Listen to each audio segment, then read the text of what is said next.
నమస్కారం. ఈరోజు మనం ఛందస్సు అనేటటువంటి పాఠ్యాంశం గురించి నేర్చుకుందాం.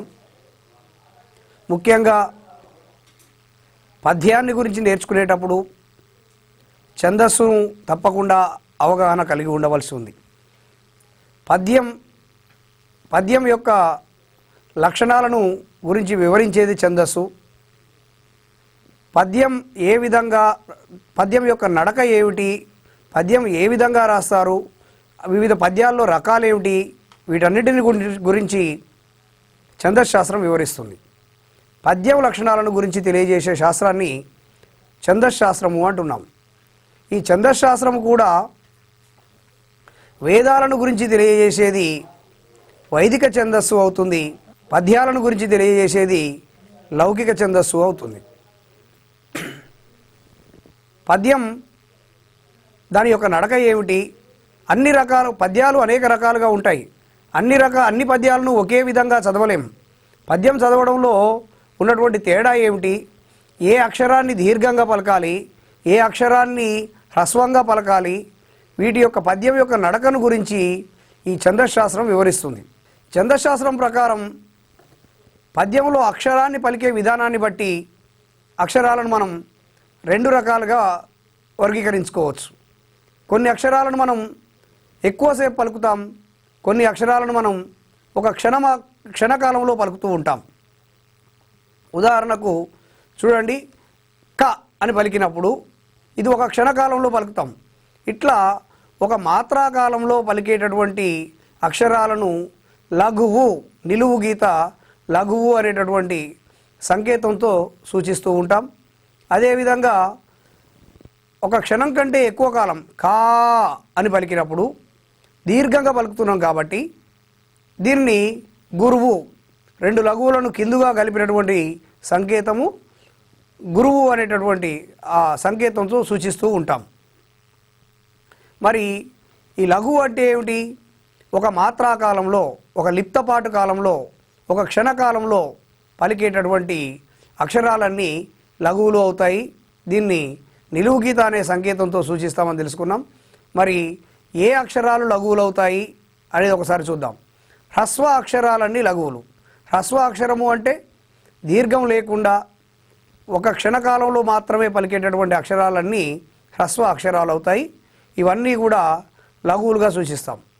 అయితే హ్రస్వ అక్షరాలు కూడా కొన్నిసార్లు గురువులు ఎప్పుడవుతాయంటే ద్విత్వాక్షరము సంయుక్తాక్షరానికి ముందు ఉన్నటువంటి హ్రస్వ అక్షరాలు గురువులు అవుతాయి. మరి ఏ అక్షరాలు గురువులు అవుతాయో చూద్దాం. గురువులు ఏ అక్షరాలు అవుతాయో చూస్తే ఈ గురువులు కాని అక్షరాలన్నీ లఘువులు అవుతాయని మనం గుర్తుంచుకోవచ్చు. చూడండి, రెండు లేదా అంతకంటే ఎక్కువ మాత్రల కాలంలో పలకబడేవి గురువులు. దీనిని ఆంగ్లాక్షరం యు అనవచ్చు, లేదా రెండు నిలువు గీతలను కిందుగా కలిపినటువంటి సంకేతం అనవచ్చు. ఆ సంకేతంతో మనం దాన్ని సూచిస్తూ ఉంటాం. మరి ఏ అక్షరాలు గురువులు అవుతాయి చూసినట్లయితే దీర్ఘాక్షరాలన్నీ గురువులు. దీర్ఘాక్షరము అంటే కా, దీర్ఘంగా పలుకుతున్నాం కాబట్టి అది గురువు. కీ, ఇది కూడా గుడి దీర్ఘంతో పలుకుతున్నాం కాబట్టి, అంటే ఒక క్షణం కంటే ఎక్కువసేపు పలుకుతున్నాం కాబట్టి ఇవన్నీ గురువులు అవుతాయి. కాకి అని పలికినప్పుడు కా ఎక్కువసేపు పలుకుతున్నాం కాబట్టి అది గురువు అవుతుంది. కి ఒక క్షణకాలంలోనే పలుకుతున్నాం కాబట్టి లఘువు అవుతుంది. కోకిల, కోకిల, ఇందులో కూడా చూడండి, కో అన్నప్పుడు ఎక్కువసేపు పలుకుతున్నాం కాబట్టి అది గురువు. కి లా తక్కువ ఒక క్షణకాలంలోనే పలుకుతున్నాం కాబట్టి లఘువులు అవుతాయి. ఇట్లా దీర్ఘంగా పలికే అక్షరాలు గురువులు అవుతాయి, హ్రస్వంగా పలికే అక్షరాలు లఘువులు అవుతాయి. కూడు, కూడు, కూ దీర్ఘంగా పలుకుతున్నాం కాబట్టి గురువు. కీడు, కీ దీర్ఘంగా పలుకుతున్నాం. దేహము, దే ఇట్లా దీర్ఘంగా పలికే అక్షరాన్ని గురువుతో సూచిస్తాము. ఆ విధంగా లేకుండా హ్రస్వంగా ఉన్నటువంటి అక్షరాలన్నింటినీ లఘువుతో సూచించడం మనం తెరపై చూడవచ్చు. చూడండి, పూర్ణానుస్వారం కలిగిన అక్షరాలు. పూర్ణానుస్వారం అంటే సున్నా, సున్నా కలిగినటువంటి అక్షరం గురువు అవుతుంది. సున్నా అనేది ఉభయాక్షరం, అది అచ్చుతో కానీ హల్లుతో కానీ కలిసి వస్తుంది. కాబట్టి సున్నాను ప్రత్యేక అక్షరంగా ఛందశాస్త్రంలో మనం గుర్తించాం. కాకు పక్కన సున్నా పెట్టినప్పుడు కం, ఇది మొత్తం ఒకే అక్షరంగా మనం ఛందశాస్త్రంలో గుర్తించడం జరుగుతుంది. అట్లా అచ్చుకు కానీ హల్లుకు కానీ పక్కన సున్నా కలిగి ఉన్నప్పుడు ఆ అక్షరం గురువు అవుతుంది. అంబలి, అంబలిలో ఆ పక్కన సున్నా ఉంది. ఎక్కువసేపు పలుకుతున్నాం కాబట్టి అది గురువు అవుతుంది. బలి, ఈ రెండు లఘువులు అవుతాయి. అంబలి అన్నప్పుడు గురువు అవుతుంది. కంచం, ఇందులో రెండు చూడండి, రెండు అక్షరాలకును పూర్ణానుస్వారం ఉన్నది కాబట్టి కం చం అన్నప్పుడు రెండు కూడా గురువులు అవుతాయి. కొంత, కొంత అన్నప్పుడు కో పక్కన సున్నా ఉంది కాబట్టి అది గురువు అవుతుంది. ఇట్లా సున్నా కలిగిన అక్షరాలు గురువులు అవుతాయి. తర్వాత పొల్లుతో కూడినటువంటి అక్షరాలు గురువులు. పొల్లు, నకార పొల్లు అంటుంటాం కదా, కిన్, కున్, నిల్ ఇట్లా పలికినప్పుడు కిన్ మొత్తం కలుపుకొని, మనది అజంత భాష కనుక చివరికి అచ్చు అంతంలో ఉండాలి కనుక అనేది ప్రత్యేక అక్షరంగా గుర్తించం కాబట్టి దాని ముందు అక్షరంతో కిన్ మొత్తం కలిపి ఒకే అక్షరంగా గుర్తిస్తాం, అది గురువు అవుతుంది. కిన్ గురువు, కున్ గురువు. ఇట్లా రెండు అక్షరాలు అనిల్ అన్నాం అనుకోండి, అనిల్ అని పలికినప్పుడు ఆ అనేది లఘు అవుతుంది. నిల్ మొత్తం ఒకటే అక్షరంగా గురువుగా సూచిస్తాం. ఇట్లా పొల్లుతో కూడినటువంటి అక్షరాలు గురువులు అవుతాయి. ఔలతో కూడిన అక్షరాలు, ఐత్వం ఔత్వం వీటితో కూడినటువంటి అక్షరాలు గురువులు అవుతాయి. కైకేయి అని పలికినప్పుడు కై ఐత్వం పలుకుతున్నాం కదా, అది గురువు అవుతుంది. కే దీర్ఘం ఉంది కాబట్టి గురువు అవుతుంది. ఈ లఘు అవుతుంది. కైకేయి అన్నప్పుడు గురువు, గురువు లఘు అవుతుంది. గౌతమి, గౌ ఎక్కువసేపు పలుకుతున్నాం కాబట్టి గురువు అవుతుంది. మీ లఘువులు అవుతాయి. గౌతమి గురువు, లఘువు లఘువు అవుతుంది. అలాగే మౌలిక, మౌలిక అన్నప్పుడు మౌ ఎక్కువసేపు పలుకుతున్నాం కదా, అందుకే మౌ అనేది గురువు అవుతుంది. ని లఘువు అవుతుంది. క లఘువు అవుతుంది. అలాగే సై అక్షరం చూడండి, సై, సై అనేది ఒక మాత్ర కంటే ఎక్కువ కాలంలో పలుకుతున్నాం కాబట్టి గురువు అవుతుంది. ఐత్వం ఔత్వం కలిగిన అక్షరాలు గురువులు అవుతాయి. తర్వాత చూడండి, ద్విత్వ సంయుక్త అక్షరాలకు ముందు ఉన్న అక్షరాలు గురువులు అవుతాయి. ఒక పదంలో ద్విత్వము లేదా సంయుక్తము ఉన్నటువంటి అక్షరాలకు ముందు వచ్చే అక్షరం గురువు అవుతుంది. చూడండి ఇక్కడ, అంటే ద్విత్వ సంయుక్త అక్షరాలు అంటే ద్విత్వాక్షరం అంటే ఏ అక్షరానికి అదే ఒత్తు ఉన్నా సరే, సంయుక్తాక్షరం అంటేనేమో ఒక అక్షరానికి వేరొక ఒత్తు ఉన్నా సరే, ఒత్తు కలిగినటువంటి అక్షరానికి ముందు అక్షరం తప్పకుండా గురువు అవుతుంది. ఒక పదంలో ఒత్తు కలిగిన అక్షరానికి ముందు అక్షరం గురువు అవుతుంది. అత్త, అత్త అనే పదంలో తా వస్తుంది. ఇది పలికేటప్పుడు మనము అత్ అని ఫస్ట్ పలుకుతున్నాం కాబట్టి ఈ ఒత్తు యొక్క ప్రభావం ముందు అక్షరం మీద ఉంటుంది కాబట్టి ఆ గురువు అవుతుంది. తా లఘువు అవుతుంది. దివ్య, ఇది పలికేటప్పుడు చూడండి, మనం దివ్య ఇట్లా పలుకుతుంటాం. దివ్ అని పలికినప్పుడు ఈ వా అనే అక్షరం యొక్క ప్రభావం ది మీద ఉంది కాబట్టి దివ్ అని పలుకుతున్నాం కాబట్టి ది గురువు అవుతుంది. వ్య ఇది లఘువు అవుతుంది. దివ్య అని రాసినప్పుడు ఒత్తున్న అక్షరం ఏమో లఘువు అవుతుంది, దానికంటే ముందున్న అక్షరం గురువు అవుతుంది. అన్న, ఇది కూడా అంతే, ద్విత్వాక్షరానికి ముందు ఉన్నటువంటి ఆ గురువు అవుతుంది, నా లఘువు అవుతుంది. కర్ణ, కర్ణలో కూడా కా గురువు అవుతుంది, నా లఘువు అవుతుంది. తర్వాత విసర్గ కలిగిన అక్షరాలు, విసర్గ కలిగినటువంటి ఉభయాక్షరం విసర్గ కూడా, ఈ విసర్గ కలిగిన అక్షరాలు గురువులు అవుతాయి. దుఃఖం అని రాసినప్పుడు దుఃఖంలో ధు పక్కన విసర్గ ఉంటుంది కాబట్టి దుః గురువు అవుతుంది. కం పక్కన సున్నా ఉంది, పూర్ణానుస్వారం ఉంది కనుక కం కూడా గురువు అవుతుంది. మనఃకమలం, మనఃకమలం అన్నప్పుడు మనః మ లఘువు అవుతుంది. నహ్ అని పలికినప్పుడు ఆ విసర్గతో కూడి ఉన్నటువంటి అక్షరం కాబట్టి నహ్ గురువు అవుతుంది. క మ లం, క లఘువు అవుతుంది, మ లఘువు అవుతుంది, లం గురువు అవుతుంది. ఇట్లా విసర్గతో కూడిన అక్షరాలు గురువులు అవుతాయి. మరొక్కసారి చూడండి, ఏ అక్షరాలు గురువులు అవుతాయో తెలిస్తే ఆ గురువులు కాని అక్షరాలన్నీ లఘువులు అవుతాయి. వీటిని మనం రేపు మన పరీక్షలో ప్రశ్న ఇచ్చినప్పుడు ఇది ఏ వృత్తానికి చెందిన పద్యము, దీనిలో ఏ గణం ఉంది, ఇట్లాంటి ప్రశ్నలు వచ్చినప్పుడు గురువుల యొక్క పరిజ్ఞానం మనకు లేకపోతే సమాధానం చేయడం కష్టమవుతుంది. కాబట్టి ఏ అక్షరాలు గురువులు అవుతాయో అభ్యర్థులకు తప్పకుండా అవగాహన ఉండవలసిన అవసరం ఉంది. దీర్ఘాక్షరాలు గురువులు అవుతాయి. దీర్ఘాక్షరాలు గురువులు అవుతాయి అంటే దీర్ఘం కలిగినటువంటి అక్షరాలు గురువులు అవుతాయి. దీర్ఘం అంటే కేవలం దీర్ఘమే కాదు, గుడి దీర్ఘము, కొమ్ము దీర్ఘము, ఇట్లా ఏ దీర్ఘం ఉన్నా సరే దీర్ఘంగా పలికే అక్షరాలన్నీ గురువులు అవుతాయి. దీర్ఘాక్షరాలు గురువులు అవుతాయి. దీర్ఘము అంటే ఇక్కడ కేవలం దీర్ఘమే కాదు, గుడి దీర్ఘము, కొమ్ము దీర్ఘము, రుత్వం దీర్ఘం, ఎత్వం దీర్ఘం, ఇట్లా దీర్ఘంగా పలికే ప్రతి అక్షరం గురువు అవుతుంది. అదేవిధంగా అచ్చుల్లో కూడా దీర్ఘాచ్చులన్నీ గురువులు అవుతాయి. ఆ, ఈ, ఊ, ఏ ఇవన్నీ కూడా గురువులు అవుతాయి. రెండవది పూర్ణానుస్వారంతో కూడిన అక్షరాలు గురువులు అనుకున్నాం. అంటే హచ్చుకు కానీ హల్లుకు కానీ పక్కన సున్నా వచ్చినప్పుడు ఆ సున్నాతో కలుపుకొని ఆ అక్షరం గురువు అవుతుంది. ఇంతకుముందే మనం మాట్లాడుకున్నాం. అంబలి అన్నప్పుడు అం అనేది గురువు అవుతుంది. కంచం అన్నప్పుడు కం, చం రెండు కూడా గురువులు అవుతాయి. ఈ విధంగా పూర్ణానుస్వారంతో కూడిన అక్షరాలు గురువులు. తర్వాత పొల్లుతో కూడిన అక్షరాలు, నకార పొల్లు కలిగినటువంటి అక్షరాలన్నీ గురువులు అవుతాయి. ఉదాహరణకు చరణ్ అని రాసినప్పుడు చ లఘువు అవుతుంది. రన్ మొత్తం ఒకటే అక్షరం కింద మనం గురువుగా గుర్తించవలసి ఉంటుంది. చరణ్. లేకపోతే నవీన్, నవీన్ అన్నప్పుడు కూడా నా లఘువు అవుతుంది, వీన్ మొత్తం గురువు అవుతుంది.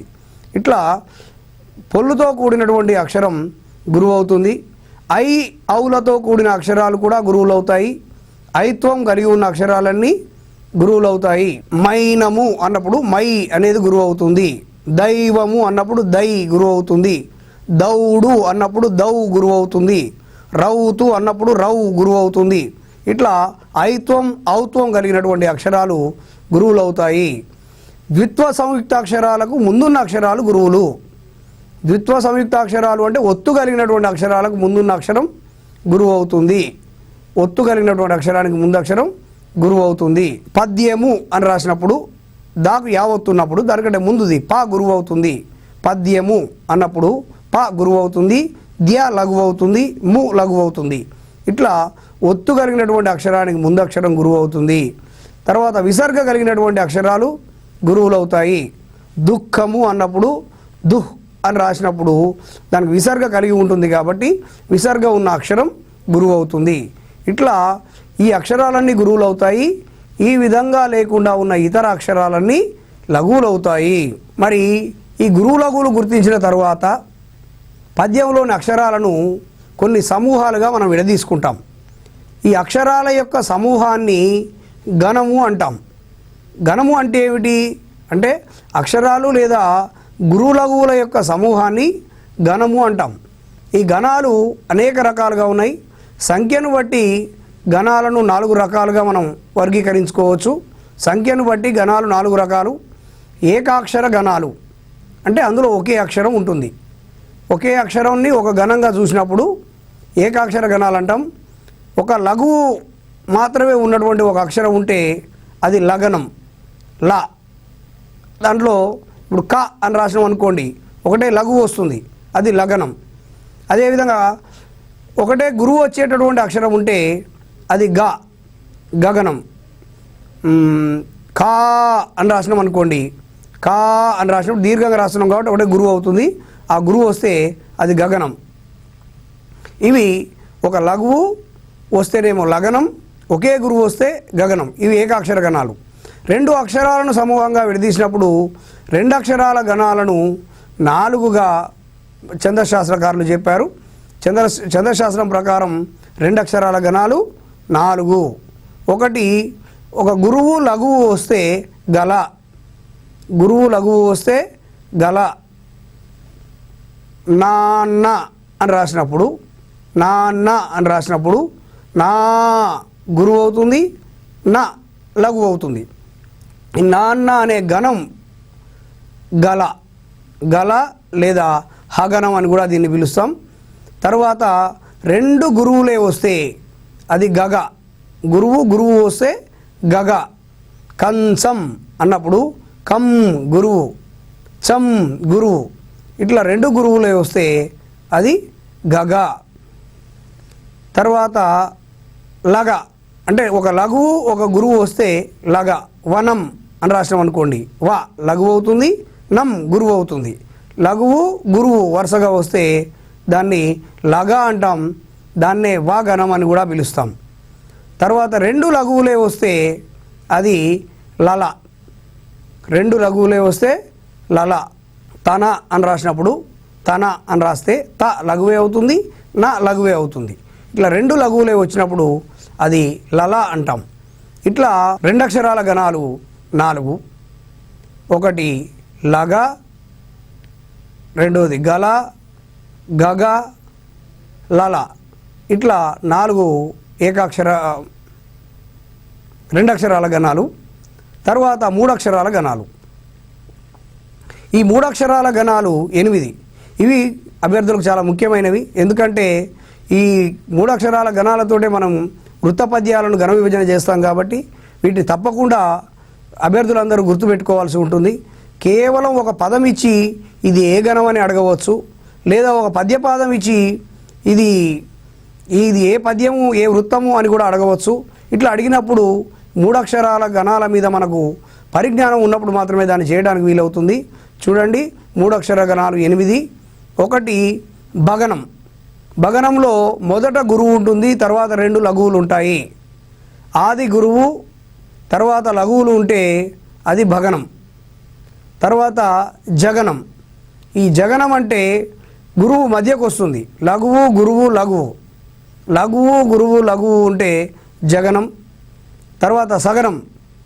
లఘువు లఘువు గురువు, గురువు చివరికి వస్తే సగనం.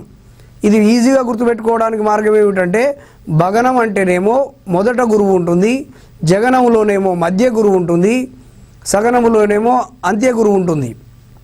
ఆది మధ్య అంత్య గురువులు ఉన్నప్పుడు బా జా సా అనేది గుర్తుపెట్టుకోవాలి. భగనం గురువు లఘువు లఘువు, జగనం లఘువు గురువు లఘువు, సగనం లఘువు లఘువు గురువు. అదేవిధంగా ఒకే లఘువు ఉండి 2 గురువులు ఉంటే యగనం. అంటే ఆది లఘువు ఉంటుంది, తర్వాత 2 గురువులు ఉంటాయి, యగనం. మధ్య లఘువు ఉంటే రగనం. గురువు లఘువు గురువు రాసినప్పుడు లఘువు మధ్యకు వస్తుంది. ఇట్లా మధ్య లఘువు ఉంటే రగనం. అంత్య లఘువు అంటే గురువు గురువు చివరికి లఘువు వచ్చినప్పుడు అది తగనం.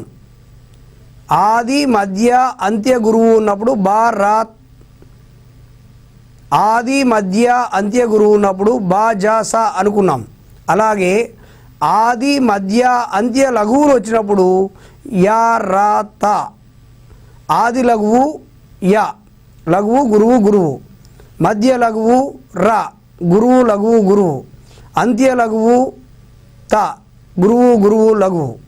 ఇట్లా యా రా తా గుర్తుపెట్టుకోవాలి. ఇక చివరగా 3 లఘువులు ఉంటే మా, 3 లఘువులు ఉంటే నా, 3 గురువులు ఉంటే మా. ఇది గుర్తుంచుకోవాలి. 3 లఘువులు ఉంటే నా, 3 గురువులు ఉంటే మా. ఇట్లా 8 అక్షరాలు. మళ్ళొక్కసారి 3 అక్షరాల గణాలు 8 గుర్తుపెట్టుకోవాలి. భగనం అంటే గురువు లఘువు లఘువు, జగనం లఘువు గురువు లఘువు, సగనం లఘువు లఘువు గురువు, బా జా స. తర్వాత యగనం లఘువు గురువు గురువు, రగనం గురువు లఘువు గురువు, తగనం గురువు గురువు లఘువు. 3 గురువులు ఉంటే మా, 3 లఘువులు ఉంటే నా. ఇట్లా 3 అక్షరాల గణాలను గుర్తుంచుకోవాల్సి ఉంటుంది. తర్వాత 4 అక్షరాల గణాలు. ఇవి 3. ఇవి మనకు ఉపజాతి పద్యాల్లో జాతి ఉపజాతి పద్యాల్లోనే వస్తాయి 4 అక్షరాల గణాలు. ఇందులో మనం ఇంతకుముందే 3 అక్షరాల గణాల్లో నగనం అనుకున్నప్పుడు 3 లఘువులు నా అనుకున్నాం. ఆ 3 లఘువులకు ఇంకొక లఘువు కలిపితే నల, నగనానికి ఇంకొక లఘువు కలిపితే నల. ఇది 4 అక్షర గణం అవుతుంది. అదేవిధంగా 3 లఘువులు నా అనుకున్నాం కదా, దానికి గురువు కలిపినప్పుడు నగ, నగనానికి గురువు కలిసినప్పుడు నగ. మూడోది గురువు గురువు లఘువు సగనం, లఘువు లఘువు గురువు సగనం.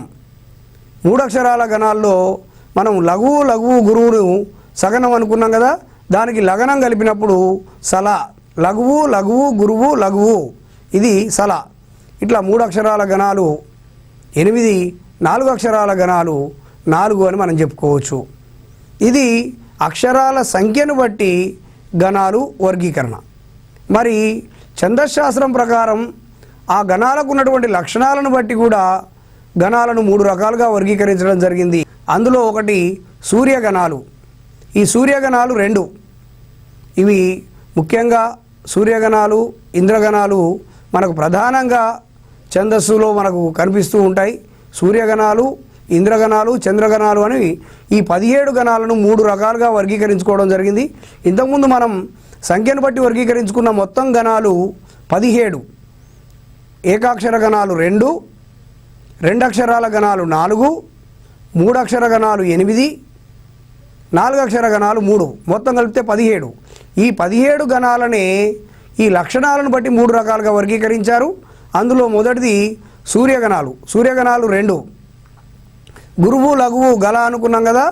ఆ 2 అక్షరాల గణమైనటువంటి గల సూర్యగణం. లఘువు, లఘువు, లఘువు నా, ఇది కూడా ఒక సూర్యగణం. ఈ 2 సూర్యగణాలు. ఇంద్రగణాలు 6. ఇంద్రగణాలు 6. అందులో నల 4 అక్షర గణమైనటువంటి నల, లఘువు, లఘువు, లఘువు, లఘువు, 4 లఘువులు వరుసగా వస్తే నల. నగ, లఘువు, లఘువు, లఘువు, గురువు, 3 లఘువులు 1 గురువు వస్తే నగ. సల, లఘువు, లఘువు, గురువు, లఘువు, సల. అంటే 4 అక్షరాల గణాలు 3 కూడా ఇంద్రగణాలే. 4 అక్షరాల గణాల 3తో పాటు 3 అక్షర గణాల్లోని భ, గురువు, లఘువు, లఘువు బ, గురువు, లఘువు, గురువు రా, గురువు, గురువు, లఘువు త, గురువు, లఘువు, లఘువు భ, గురువు, లఘువు, గురువు రా, గురువు, గురువు, లఘువు త, బ ర త. ఈ 3 కూడా ఇంద్రగణాలే. మొత్తం ఇంద్రగణాలు 6. నల్ల, నగ, సల, భ, ర, త. ఈ 6 గణాలను ఇంద్రగణాలు అని చెప్పవచ్చు. తర్వాత ఇక ఇవి కాక మిగిలినవన్నీ కూడా చంద్రగణాలు. ఇవి 9. ఇందులో గ, ఒకటే గురువు మిగిలితే దాన్ని గగణం అనుకున్నాం. లా, ఒకే లఘువు ఉన్నప్పుడు లగనం అనుకున్నాం. గగ, గురువు, గురువు గగ, లఘువు, గురువు లగ, లఘువు, లఘువు లల, 3 గురువులు మా, లఘువు, గురువు, లఘువు జ, లఘువు, లఘువు, గురువు స, లఘువు, గురువు, గురువు య. ఈ అక్షరాలన్నీ, ఈ గణాలన్నీ చంద్రగణాలు. ఇట్లా లక్షణాలను బట్టి గణాలు 3 రకాలు: సూర్యగణాలు, ఇంద్రగణాలు, చంద్రగణాలు. ముఖ్యంగా సూర్యగణాలు, ఇంద్రగణాలు తప్పకుండా గుర్తుంచుకోవాల్సినటువంటివి. ఈ పద్యం యొక్క లక్షణాలను అడిగినప్పుడు కూడా మనకు ఈ సూర్యగణాలు, ఇంద్రగణాలను ప్రశ్నగా అడిగే అవకాశం ఉంటుంది. చూడండి, ఇక మరి ఈ పద్య లక్షణాలను గురించి చెప్పుకునేటప్పుడు కేవలం గురువు, లఘువులు మాత్రమే కాక ఇంకా పద్యం గురించి చెప్పుకునేటప్పుడు మరికొన్ని లక్షణాలను కూడా పద్యాలు కలిగి ఉంటాయి. అందులో ప్రధానమైనటువంటి కొన్ని పారిభాషిక పదాలను చూద్దాం. యతి. ఈ యతి అనేటటువంటి పదం మనం పద్యాల్లో తరచుగా వింటూ ఉంటాం. యతి నియమము అంటాం. మరి ఏమిటి యతి అంటే పద్యపాదంలోని మొదటి అక్షరాన్ని యతి అని అంటాం. అంటే దీనికే విరతి, విశ్రామం, విరళం, విరామం, విశ్రాంతి, విరమణం, ఇట్లా అనేక రకాలైనటువంటి పేర్లు ఉంటాయి.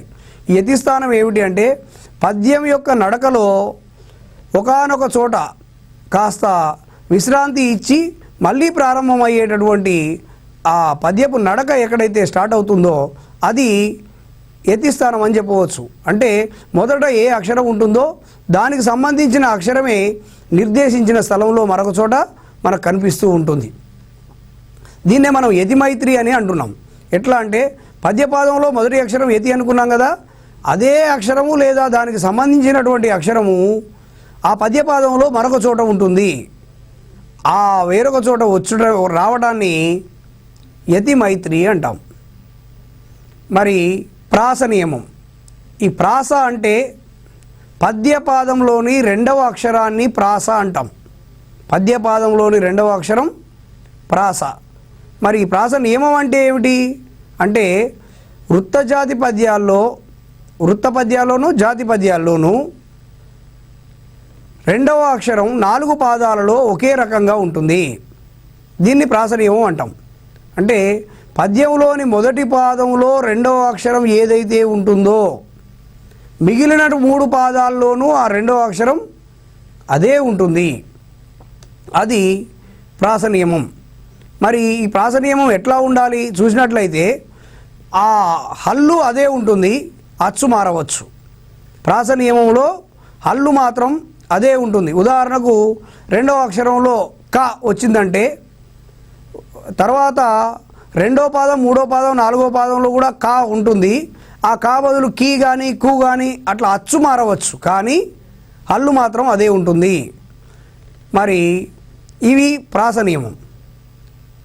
మరి ప్రాసయతి ఇంకొకటి, ఇది ఉపజాతి పద్యాల్లో మాత్రమే ప్రాసయతి ఉంటుంది. ఒకవేళ యతి నియమము చెల్లనప్పుడు అంటే మొదటి అక్షరానికి నిర్దేశించినటువంటి గణంలోని ఆ మొదటి అక్షరానికి సమానమైనటువంటి యతి కుదరనప్పుడు ప్రాస స్థానంలో ఉన్న అక్షరానికి యతి స్థానము తర్వాత అక్షరానికి యతి నియమాన్ని చూడవచ్చు. దాన్ని ప్రాసయతి అంటాం. మొదటి గణంలోని రెండో అక్షరానికి 3వ లేదా 4వ గణాల్లోని రెండో అక్షరానికి యతి మైత్రి కలిస్తే దాన్ని ప్రాసయతి అంటాము. ఈ ప్రాసయతి అనేది తప్పకుండా ఉపజాతి పద్యాల్లో మాత్రమే ఉంటుంది, గుర్తుపెట్టుకోవాలి. ప్రాసయతి ఈ క్రింది పద్యాల్లో ఉంటుంది. వృత్తము, జాతి, ఉపజాతి, గేయము ఇట్లా మనకు ఐచ్ఛికాలు ఇచ్చే అవకాశం ఉంటుంది. కాబట్టి ప్రాసయతి అనేది ఉపజాతి పద్యాల్లో మాత్రమే ఉంటుంది. ఇప్పుడు మనం అసలు ఛందస్సు అంటే ఏంటో తెలుసుకున్నాం. ఛందస్సులో అక్షరాలను ఏ సంకేతాలతో సూచిస్తారో తెలుసుకున్నాం. గురువు ఏంటో తెలుసుకున్నాం, లఘువు ఏంటో తెలుసుకున్నాం, ఏ అక్షరాలు గురువులు అవుతాయో తెలుసుకున్నాం, ఏ అక్షరాలు లఘువులు అవుతాయో తెలుసుకున్నాం. అదేవిధంగా గణాలు, గణాల్లోని రకాలు, కొన్ని పారిభాషిక పదాలు యతి, ప్రాస, ప్రాసయతి, ప్రాస నియమం, యతి మైత్రి లాంటి పదాలను గురించి మనం తెలుసుకున్నాం. ఇప్పుడు మరి పద్యాలు, వాటి యొక్క రకాలను గురించి ఒకసారి చూద్దాం. పద్యాల యొక్క లక్షణాలను బట్టి పద్యాలను మనం 3 రకాలుగా వర్గీకరించుకోవచ్చు స్థూలంగా. అందులో వృత్త పద్యాలు, జాతి పద్యాలు, ఉపజాతి పద్యాలు అని పద్యాలను మొత్తం స్థూలంగా 3 రకాలుగా వర్గీకరించుకోవచ్చు. వృత్తాలు, వృత్తం అంటే ఏమిటంటే ఈ వృత్త పద్యాలలో గణ నియమం ఉంటుంది, ప్రాస నియమం ఉంటుంది, యతి నియమం ఉంటుంది. గణ నియమము, ప్రాస నియమము, యతి నియమము కలిగినటువంటి పద్యాలు వృత్త జాతి పద్యాలు, వృత్త పద్యాలు. ఎట్లా అంటే గణ నియమము అంటే మొదటి పాదములో వరుసగా ఏ గణాలు వచ్చినాయో 4 పాదాలలో కూడా వరుసగా అవే గణాలు రావాలి. ఉదాహరణకు మొదటి పాదంలో వరుసగా బ, ర, న, బ, బ, ర, వ అనే గణాలు వచ్చినట్లయితే మిగతా 3 పాదాల్లో కూడా వరుసగా బరణబ బరవ గణాలే రావాలి. ఇట్లా ఉంటే దాన్ని గణ నియమం అంటాం. రెండోది ప్రాస నియమం. ఈ ప్రాస నియమం అంటే రెండవ అక్షరం వృత్త పద్యంలోని మొదటి పాదంలో రెండవ అక్షరం ఏదైతే ఉంటుందో 4 పాదాల్లో రెండవ అక్షరం అదే సమానమైన అక్షరాన్ని కలిగి ఉండాలి. అది ప్రాస నియమం. తర్వాత యతి నియమం. వృత్త పద్యంలో మొదటి అక్షరం ఏదైతే ఉంటుందో నిర్దేశించిన స్థానంలో మళ్ళీ అదే అక్షరం లేదా దానికి సంబంధించినటువంటి అక్షరమే ఉంటే దాన్ని యతి మైత్రి అంటాం. ఆ యతి నియమం కూడా వృత్త పద్యాల్లో ఉంటుంది. ఇది వృత్త పద్యాలు. తర్వాత వచ్చేసి జాతి పద్యాలు. జాతి పద్యం అంటే ఇందులో గణ నియమం ఉండదు. అంటే మొదటి పాదంలో వచ్చిన గణాలే రెండో పాదంలో రావాలనే నియమం లేదు. కానీ యతి నియమం ఉంటుంది, ప్రాస నియమం ఉంటుంది. తప్పకుండా నిర్దేశించినటువంటి అక్షరానికి నిర్దేశించిన చోట యతి ఉండాలి. అదేవిధంగా రెండవ అక్షరం మొదటి పాదం రెండవ అక్షరంలో ఏ అక్షరం ఉంటుందో 4 పాదాల్లోనూ అదే అక్షరం ఉండాలి. ఇట్లా ప్రాస నియమం కలిగి ఉండాలి. యతి నియమము ప్రాస నియమము మాత్రమే కలిగినటువంటి పద్యాలు జాతి పద్యాలు. ఇక ఉపజాతి పద్యాలంటే ఇవి కాస్త ఇంకా సరళీకరించబడ్డాయి. ఇందులో వృత్త నియమము ఉండదు, ప్రాస నియమము కూడా ఉండదు. కేవలం యతి నియమము మాత్రమే కలిగినటువంటి పద్యాలు ఉపజాతి పద్యాలు. కేవలం యతి నియమం మాత్రమే కలిగిన పద్యాలు ఉపజాతి పద్యాలు. మనం వీటన్నిటి గురించి మనం మరొకసారి క్షుణ్ణంగా చర్చించుకుందాం. చూడండి, ఫస్ట్ వృత్త పద్యాలను గురించి చూద్దాం. వృత్త పద్యాల విషయానికి వచ్చినట్లయితే వృత్త పద్యాలలో మొట్టమొదటిగా మనం చెప్పుకోదగింది ఉత్పలమాల. ఉత్పలమాల అనేది ఒక రకమైనటువంటి పద్యం. ఈ ఉత్పలమాల అనే పేరు ఏమిటి అంటే నల్ల కలువల దండ అని అర్థం. ఉత్పలమాల అనే దానికి నల్ల కలువల దండ అని అర్థం. ఈ ఉత్పలమాలలో 4 పాదాలు ఉంటాయి. 4 పాదాలు ఉంటాయి. ఈ 4 పాదాలు కూడా సమానమైనటువంటి గణాలను కలిగి ఉంటాయి. ప్రతి పాదంలో బ ర న బ బ ర వ ఈ గణాలు ప్రతి పాదంలో వస్తాయి. అదేవిధంగా 10వ అక్షరానికి యతి మైత్రి చెల్లుతుంది. అంటే 1వ అక్షరానికి అదే పాదంలోని 10వ అక్షరానికి యతి మైత్రి ఉంటుంది.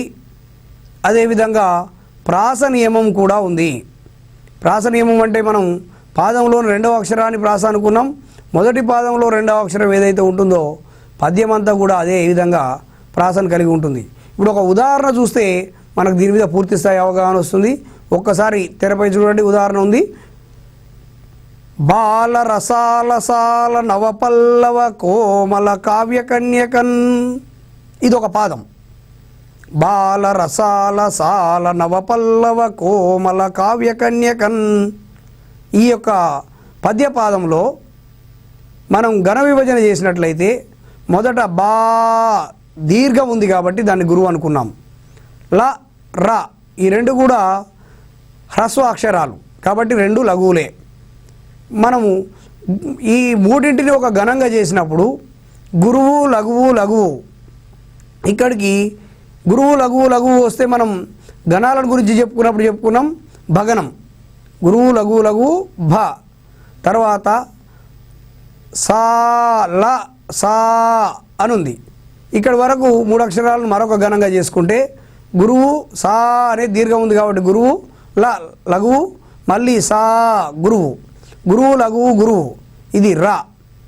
అదేవిధంగా ల న వ 3 లఘువులు, తర్వాత పల్లవ గురు ప అనేది గురువు అవుతుంది. ఎందుకు అవుతుంది? లాక్ లా అవుతుంది కాబట్టి ఒత్తుకు ముందు అక్షరం గురువు అవుతుంది కాబట్టి ప గురువు, ల వ లఘువు లఘువు. ఇట్లా పల్లవ కోమల కో గురువు లఘువు లఘువు కోమల కావ్య కన్యకన్ కావ్య అన్నప్పుడు కా దీర్ఘం ఉంది మరియు ఒత్తుకు ముందు ఉంది కాబట్టి అది గురువు అవుతుంది. వ్య లఘువు అవుతుంది. క గురువు అవుతుంది. ఎందుకని? కన్యకన్లో న్యాకు వస్తుంది కాబట్టి దానికంటే ముందున్నది గురువు అవుతుంది. కన్ ఈ 2 కలిపి ఒకటే గురువు అవుతుంది. బ ర న బ బ ర వ అనే గణాలు వరుసగా వచ్చినాయి.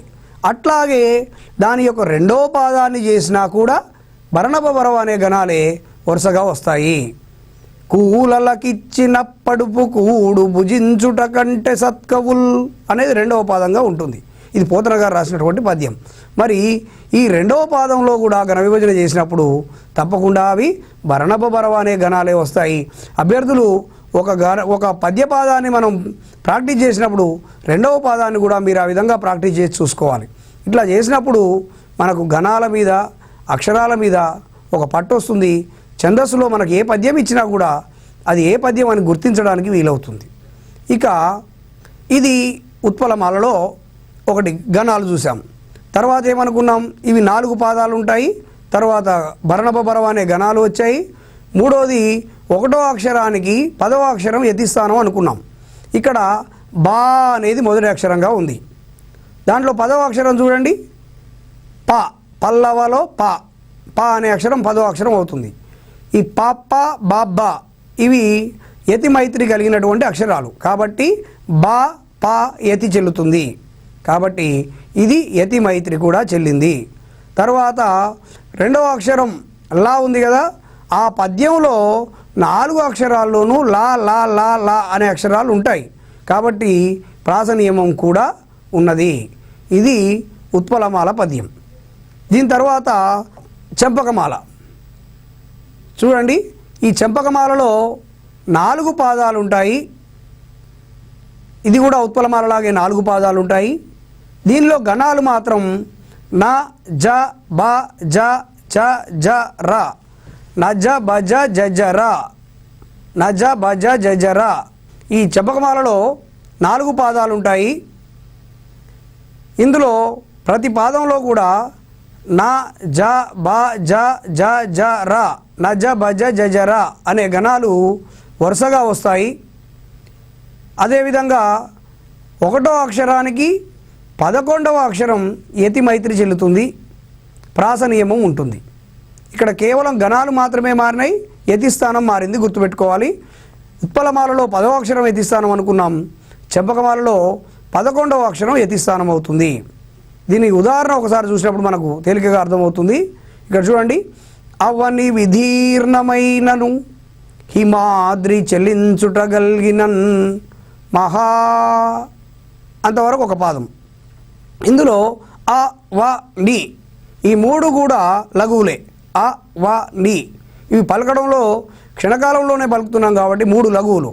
3 లఘువులు ఒక గణంగా చేసినప్పుడు అది నగనం నా. విధీర్ణ వి లఘు అవుతుంది. దీర్ఘం ఉంది కాబట్టి మరియు దాని తర్వాత ఒత్తు కూడా ఉంది కాబట్టి విధీర్ణ అన్నప్పుడు ది గురువు అవుతుంది. మైనను మై ఐతో ఉన్న అక్షరం గురువు అనుకున్నాం. మైనను అన్నప్పుడు మై గురువు అవుతుంది. నా ను లఘువు లఘువు అవుతాయి. ఇక్కడ చూడండి, మొదటిదేమో నా, రెండోది జ, మూడోది గురువు లఘువు లఘువు భ. తర్వాత హిమాద్రి, హిమాద్రిలో హి లఘు అవుతుంది, మా గురువు అవుతుంది, ద్రి లఘు అవుతుంది.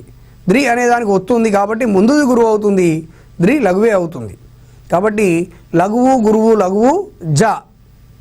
చెలించు అన్నప్పుడు చ లిం చు, చ లఘువు, లిం గురువు, చు లఘువు. ఇది లఘువు గురువు లఘువు జగనమే అవుతుంది. టగల్గి, ట గల్గి అన్నప్పుడు ట లఘువు, గల్గి అన్నప్పుడు గా గురువు అవుతుంది, ల్గి లఘువు అవుతుంది. నన్ మహా, నన్ గురువు, ఎందుకు పొల్లక్షరం ఉంది కాబట్టి నన్ గురువు అవుతుంది, మా లఘువు అవుతుంది, హా గురువు అవుతుంది. ఇట్లా నా జ బ జ జ జ ర అనే గణాలు వరుసగా వస్తాయి కాబట్టి ఇది చెంపకమాల పద్యము. నజభజ జజర అనే గణాలు వరుసగా వస్తున్నాయి కాబట్టి ఇది చెంపకమాల పద్యము. ఇందులో ఇంకొకటి ఏమనుకున్నాం, ఆ యొక్క యతి స్థానం చూసినట్లయితే 1 నుంచి 11వ అక్షరం యతి స్థానం అనుకున్నాం. ఇందులో 11వ అక్షరం ఏమవుతుంది, హిమాద్రిలో ఆ మా ఉంది, హిమాద్రి, హిమ అద్రి. ఈ మాలో ఉన్నటువంటి ఆకి అవనిలోని ఆ యతి చెల్లుతుంది. ఇట్లా యతి స్థానం కూడా 1వ అక్షరానికి 11వ అక్షరం యతి సరిపోయింది. తర్వాత ప్రాస నియమం ఇందులో కూడా ఉంటుంది. 2వ అక్షరం ప్రతి పాదంలోని 2వ అక్షరం ఒకే రీతి అయిన కలిగినటువంటి అక్షరాలు మనం గమనించవచ్చు. ప్రాస నియమం కూడా ఉంది. ఇది చెంపకమాల. ఉత్పలమాలలోనేమో బరనప బరవ అనే గణాలు వస్తాయి, 10వ అక్షరం యతి స్థానం అనుకున్నాం. చెంపకమాలలోనేమో నా జ బ జ జ జ ర అనే గణాలు వస్తాయి. ఇది 11వ అక్షరం యతి స్థానంగా మనం చెప్పుకోవచ్చును. తరువాత శార్దూలం. ఈ శార్దూలం చూసినట్లయితే ఇందులో 4 పాదాలు ఉంటాయి. శార్దూలంలో 4 పాదాలు ఉంటాయి. అదేవిధంగా గణాలు మా సా జ సా తా తా గా, మా సా జ సా తా తా గా అనే గణాలు మనకు శార్దూలంలో వస్తాయి. మస జస తత గ. ఒకటో అక్షరానికి 13వ అక్షరం ఎత్తి చెల్లుతుంది. ఒకటో అక్షరానికి 13వ అక్షరం ఎత్తి చెల్లుతుంది. చూడండి, దీనికి కూడా ఒక ప్రాస నియమం ఉంటుంది. దీనికి కూడా ఒక ఉదాహరణ చూసినప్పుడు మనకు తేలికగా అర్థమవుతుంది.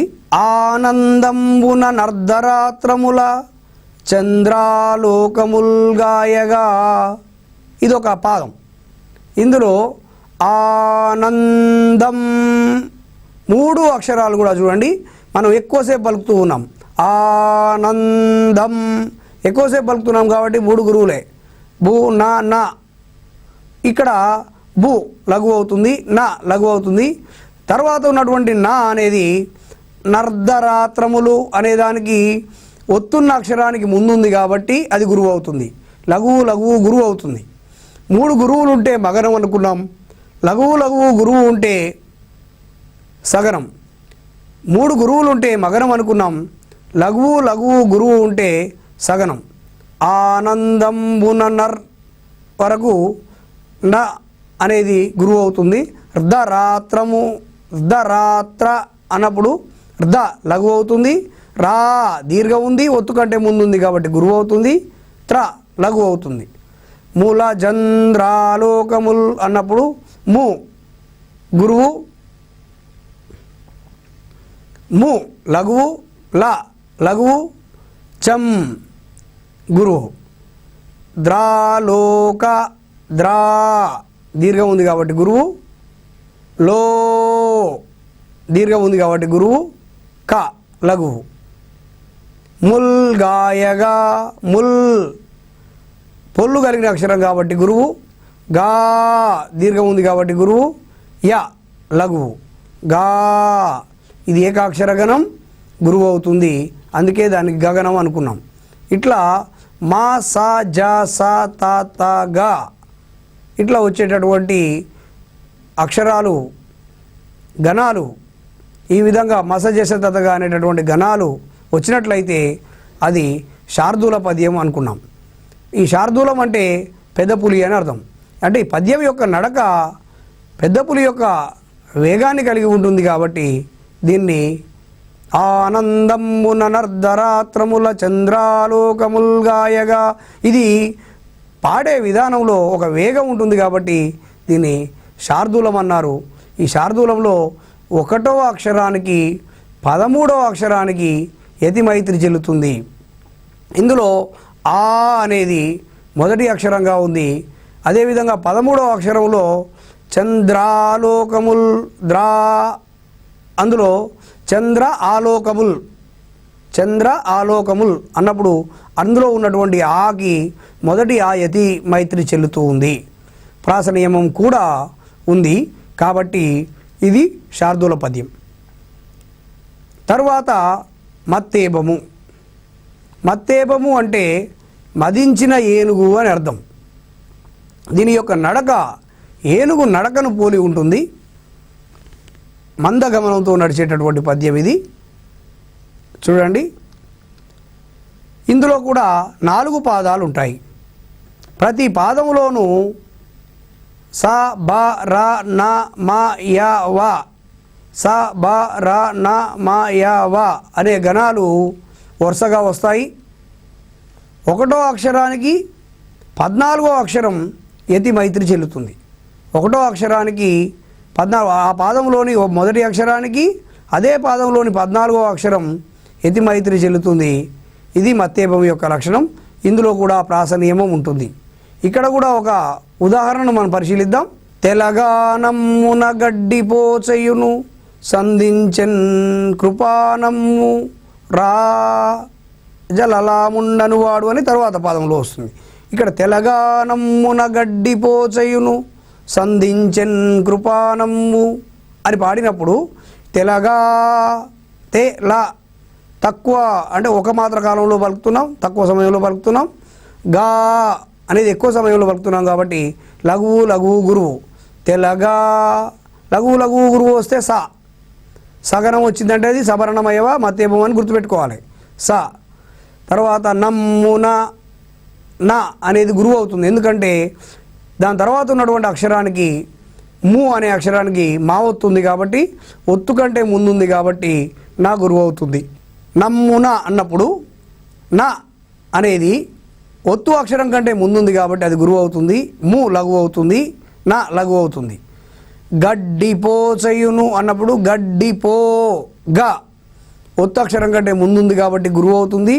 డి లఘువు అవుతుంది. పో దీర్ఘం ఉంది కాబట్టి గురువు అవుతుంది. చ యు ను మూడు కూడా ఒక క్షణకాలంలో పలికేవి కాబట్టి మూడు కూడా లఘువులు అవుతాయి. నగనం సంధించన్ సంధించన్ ఇది పలికేటప్పుడే మనం ఎక్కువసేపు పలుకుతున్నాం కాబట్టి సం గురువు, దిం గురువు, చెన్ గురువు, మూడు గురువులు మగనము. కృపానము కృ లఘువు, పా దీర్ఘం ఉంది కాబట్టి గురువు. నా ఒత్తు కంటే ముందు నమ్ములో మూ కంటే ముందుంది కాబట్టి ఒత్తు కంటే ముందుంది కాబట్టి గురువు.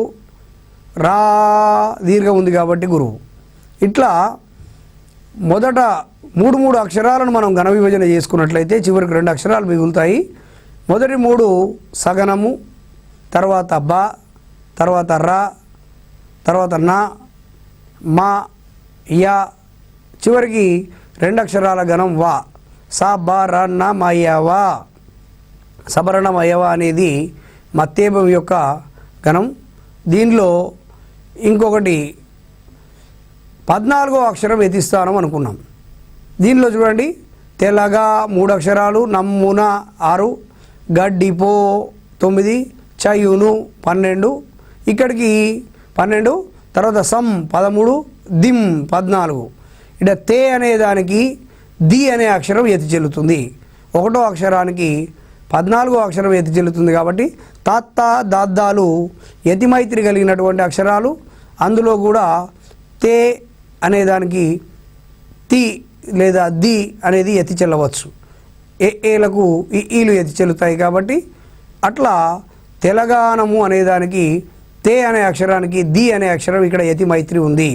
ఇట్లా ప్రాస నియమము ఉంది, యతిమైత్రి ఉంది, మా స బారన్న మయవ అనేటటువంటి గణాలు వరుసగా వచ్చినాయి కాబట్టి ఇది మత్తేవము. దీని తర్వాత చెప్పుకోదగినటువంటి మరొక పద్యము మత్త కోకిల. ఓన్లీ 5 minutes అంతేనా? అయితే ఉపజాతి పద్యాలు ఆపేసి తర్వాత మళ్ళా ఓకే ఇంకా చాలా ఉంది, దాన్ని ఇంకొక టాపిక్లోకి మార్చుకుంటా దాన్ని. ఓకే మత్త కోకిల. ఈ మత్త కోకిల అనేది కూడా ఒక వృత్తజాతి పద్యమే. ఇది మదించిన కోకిల అని అర్థం. శ్రావ్యమైనటువంటి గానంతో పాడడానికి యోగ్యమైనది కాబట్టి దీనికి మత్త కోకిల అని పేరు పెట్టారు. ఇందులో కూడా 4 పాదాలు ఉంటాయి. ప్రతి పాదంలోనూ ర స జ జ బ ర, రస జ జ బ ర అనే గణాలు వరుసగా వస్తాయి. ఇందులో కూడా చంపకమాల వలనే 1వ అక్షరానికి 11వ అక్షరం యతిమైత్రి చెల్లుతుంది. 1వ అక్షరానికి 11వ అక్షరం యతిమైత్రి చెల్లుతుంది. ప్రాస నియమం ఉంటుంది. ఇది మత్త కోకిల. ఇది కాస్త అరుదుగా వచ్చే వృత్తం అయినప్పటికీ పాఠశాల స్థాయిలో పిల్లలకు పరిచయమైన వృత్తం కాబట్టి దీన్ని తప్పకుండా అభ్యర్థులు అధ్యయనం చేయవలసి ఉంటుంది. ఒక్కసారి గుర్తుపెట్టుకోండి, యతిస్థానం మాత్రం చంపకమాలకు మత్త కోకిలకు 11వ అక్షరం అవుతుంది. గణాలు రస జజ బర అనే గణాలు మాత్రమే వస్తాయి. మిగిలిన అన్నింటిలోనూ 7 గణాలు మనకు కనిపిస్తాయి. ఈ మత్త కోకిలలో మాత్రం 6 గణాలు మాత్రమే మనకు కనిపిస్తూ ఉన్నాయి. ఒకసారి ఉదాహరణ చూడండి. ఎన్నడున్ బరువేడబోడట ఏకలుండట కన్నవా రన్నదమ్ములు లైలలేరట తర్వాత పాదంలో వస్తుంది. ఇట్లా ఎన్నడున్ పరువేడబోడట ఏకలుండట కన్నవా వరకే. ఇందులో చూడండి, ఎన్నడున్ ఏ అనేది ఒత్తు అక్షరానికి ముందుంది కాబట్టి గురువు అవుతుంది. నా లఘువు అవుతుంది. డున్ గురువు అవుతుంది. ఎన్నడున్ బరువేడబోడట పరువే ప లఘువు అవుతుంది. రు లఘువు అవుతుంది. వే గురువు అవుతుంది. దీర్ఘం ఉంది కాబట్టి గురువు అవుతుంది. డ బోడట డ లఘువు, బో గురువు, డ లఘువు. ట ఏక ట లఘువు, ఏ దీర్ఘం ఉంది కాబట్టి గురువు, క లఘువు. ఇక్కడ మొదట రగనము, తర్వాత స, తర్వాత జ జ, లుండట అన్నప్పుడు లుం గురువు, లఘువు లఘువు, బ కన్నవా, క అనేది ఒత్తుకు ముందుంది కాబట్టి గురువు, నా లఘువు, వా గురువు, లఘువు గురువు లఘువు గురువు కాబట్టి ఇది రగనం. ఇట్లా రస జజ బర అనే గణాలు వరుసగా వచ్చేటటువంటి వృత్తం ఏదంటే అది మత్త కోకిల అని చెప్పవలసి ఉంటుంది. ఇది మనకు ఉన్నటువంటి వృత్తజాతి పద్యాలు. మళ్ళొక్కసారి ఈ వృత్తాలు వాటిని స్థూలంగా గుర్తుపెట్టుకునే విధానం ఒకసారి చూద్దాం. అభ్యర్థులు మరి పోటీ పరీక్షలో ప్రశ్నకు సమాధానం చేసేటప్పుడు ఇదంతా గురువు లఘువులు చేస్తూ కూర్చుంటే సమయం వృధా అవుతుంది. కాబట్టి దీన్ని తేలికగా ఎట్లా గుర్తుపెట్టుకోవాలంటే, ఒక పద్యపాదం ఇచ్చారు అంటే ఆ పద్యపాదంలో మొదటి 3 అక్షరాలను గురువు లఘువులు చేసి ఆ పద్యం ఏందో గుర్తించగలగాలి. ఇట్లా వృత్తజాతి పద్యాల్లో ప్రధానంగా మొదట 3 అక్షరాలు చేసినప్పుడు బా అని వస్తే అది భరణప భరవ ఉత్పలమాల అనేది గుర్తుపెట్టుకోవాలి. అదేవిధంగా 3 లఘువులు వరుసగా వచ్చినాయి అంటే అది నగరం, నగరం వచ్చింది అంటే అది నజ భజ జజర చెంపకమాల. లేకపోతే 3 గురువులు వరుసగా వచ్చినాయి అంటే అది మగనం, మగనం వచ్చింది అంటే అది మసజశ తతగా శార్దూలము. అదేవిధంగా 2 లఘువులు 1 గురువు సగనం వచ్చింది అంటే అది సబరణమయవ మత్తేపం. గురువు లఘువు గురువుతో ప్రారంభమైంది అంటే అది రసజజబర మత్త కోకిల. ఇట్లా గుర్తుపెట్టుకోవాలి. అదేవిధంగా యతిస్థానాలను కూడా గుర్తుపెట్టుకోవాలి. తేలికగా ఎట్లా గుర్తుపెట్టుకోవచ్చు అంటే, ఫస్ట్ ఉత్పలమాల అనుకున్నాం 10వ అక్షరం, తర్వాత చెంపకమాల 11వ అక్షరం, తర్వాత 12వ అక్షరాన్ని వదిలేస్తే 13వ అక్షరం శార్దూలము, మత్తేపం 14వ అక్షరం. అదేవిధంగా మత కోకిల మళ్ళీ చెంపకమాల వలనే 11వ అక్షరాన్ని యతిమైత్రి కలిగి ఉంటుందని చెప్పుకున్నాం. కాబట్టి ఈ యతిస్థానాలు లేకపోతే ఒక పదం ఇచ్చి ఆ పదం ఏ గణానికి చెందుతుంది అని అడగవచ్చు, లేదా ఒక పద్యపాదం ఇచ్చి ఇది ఏ వృత్తానికి చెందింది అని అడగవచ్చు. కాబట్టి అభ్యర్థులు ఈ తరహాలో అభ్యాసం చేసినట్లయితే, నేను చెప్పిన పద్యాలే కాకుండా మీరు సొంతగా కొన్ని పద్యాలను గురువు లఘువులు చేస్తూ అభ్యాసం చేసినట్లయితే తేలికగా అవగతం చేసుకోవచ్చు. ఛందస్సులో అతి తేలికగా మార్కులు తెచ్చుకోవడానికి అవకాశం ఎక్కువగా ఉంటుంది. మరొక పాఠంలో మరొకసారి కలుద్దాం. నమస్కారం.